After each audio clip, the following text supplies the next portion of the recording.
भी बांग्लादेश से जुड़ी हुई है, जिस पर जानकारी लूंगी। देखिए, बांग्लादेश चुनाव पर यूनुस का बड़ा बयान सामने आया है। हिंसा के बीच यूनुस ने बड़ा ऐलान किया, और बड़ा ऐलान क्या किया है वो हम आपको आगे बताएंगे। देखिए, बांग्लादेश चुनाव है और बांग्लादेश में चुनाव है, उस पर यूनुस का बड़ा बयान। हिंसा के बीच यूनुस का बड़ा ऐलान, और तय वक्त पर ही चुनाव होंगे, ये यूनुस की तरफ से कहा गया है। 12 फरवरी को ही आम चुनाव होंगे, ये मोहम्मद यूनुस की तरफ से कहा गया। जनता अपने मतदान अधिकार का इस्तेमाल करे। बांग्लादेश चुनाव पर यूनुस का बड़ा बयान, और हिंसा के बीच में चुनाव को लेकर ये बड़ा ऐलान किया गया, और ये कहा गया कि तय वक्त पर ही आम चुनाव होंगे।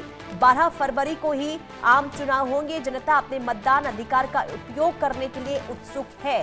तो देखिए, जब हिंसा हुई थी तो ये कहा जा रहा था कि यूनुस सरकार ये चाहती है कि तारीख को बदल दिया जाए, आगे बढ़ा दिया जाए चुनाव की, और इसे लेकर वहां पर स्थिति को खराब किया गया। लेकिन यूनुस ने ये कहा है कि चुनाव उसी तारीख में होंगे जो पहले से निर्धारित है। रैनिक, देखिए, चुनाव को लेकर भी अलग अलग तरीके से प्रतिक्रिया सामने आ रही थी, और हिंसा जो हुई इसे चुनाव से जोड़कर देखा जा रहा था। लेकिन अब यूनुस ने साफ कर दिया है कि चुनाव तो उसी तारीख में होंगे जो पहले तय किया गया था।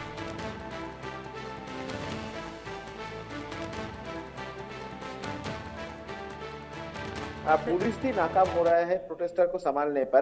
ठीक उसी सिचुएशन में सवाल बार बार से आ रहा था कि 12 फरवरी जो इलेक्शन का डिक्लेयर हुआ था, क्या वो इलेक्शन होगा? सेफ एंड सिक्योरली क्या इलेक्शन करना पॉसिबल है? बांग्लादेश का जो लॉ एंड ऑर्डर सिचुएशन, वो लॉ एंड ऑर्डर सिचुएशन क्या सही होगा? इस तरीके का जो सवाल आ रहा था, उसी का जवाब बोल सकते हैं कि मोहम्मद यूनुस की तरफ से भी दिया गया है। मोहम्मद यूनुस की तरफ से स्पष्ट किया गया है कि किसी भी हालात पर 12 फरवरी को जो जनरल इलेक्शन बांग्लादेश का है वो किया जाएगा, और जिसमें लाखों लोग एक साथ मतदान करेंगे। और मतदान में बांग्लादेशी लोग जिस तरीके से मतदान के लिए वेट कर रहे हैं, जिस तरीके से नया गवर्नमेंट फॉर्म होने के लिए वेट कर रहे हैं, उसी के ऊपर ध्यान में रखते हुए 12 फरवरी को चुनाव किया जाएगा, और जिसके लिए लॉ एंड ऑर्डर सिचुएशन भी सही किया जाएगा, और सेफ एंड सिक्योरली इलेक्शन करने का जिम्मेदारी इंटरिम गवर्नमेंट लेता है, और इंटरिम गवर्नमेंट की तरफ से उसको पूरा भी किया जाएगा। यानी बोल सकते हैं, जैसे कि मैं कुछ देर पहले भी कह रहा था कि बांग्लादेश में मोहम्मद यूनुस सत्ते के लिए कुछ भी कर सकते हैं, और इसी वजह से बांग्लादेश का जो परिस्थिति, वो परिस्थिति को ध्यान में रखते हुए भी मोहम्मद यूनुस की नजर में है कि 2026 का इलेक्शन, इस चुनाव में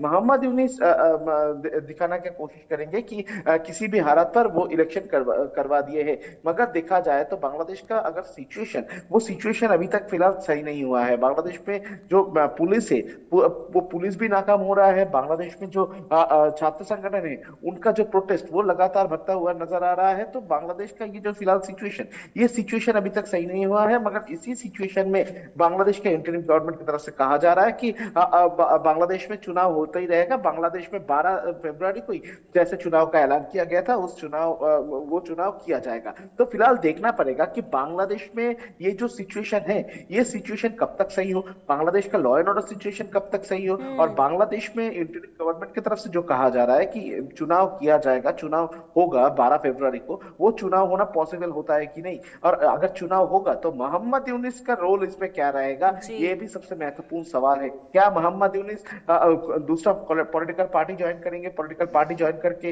वो सत्ते में आने का कोशिश करेंगे, या तो Mohammad Yunus interim government chief adviser के रूप से वो इस्तीफा देंगे, या तो उनका खुद का जिम्मेदारी से इलेक्शन करवाते हुए वो इंटरिम गवर्नमेंट के तहत वो चले जाएंगे। इस तरीके का बहुत सारे सिचुएशन अभी भी देखना बाकी है। और बांग्लादेश का फिलहाल जो सिचुएशन है, उसमें सबसे महत्वपूर्ण चीज होता है कि बांग्लादेश का जो सिचुएशन, इसको स्टेबलाइज करना, और यही देखना पड़ेगा कि ये स्टेबलाइज करने में कितना टाइम लगाता है मोहम्मद यूनुस। बिल्कुल, और फिलहाल तो देखिए रैनिक, ना कूटनीतिक के लिहाज से, ना राजनीतिक के लिहाज से, ना लोकतंत्र के लिहाज से इस वक्त बांग्लादेश की स्थिति जो है वो सही नहीं है, और चुनाव क्या वाकई में उसी वक्त पर हो पाएंगे जिस वक्त पर यूनुस की तरफ से कहा गया है, ये देखना होगा। बहुत शुक्रिया रैनिक, तमाम जानकारी देने के लिए। और ये रुकते एक छोटे से ब्रेक के लिए, देखते रहिए इंडिया न्यूज। मेहनत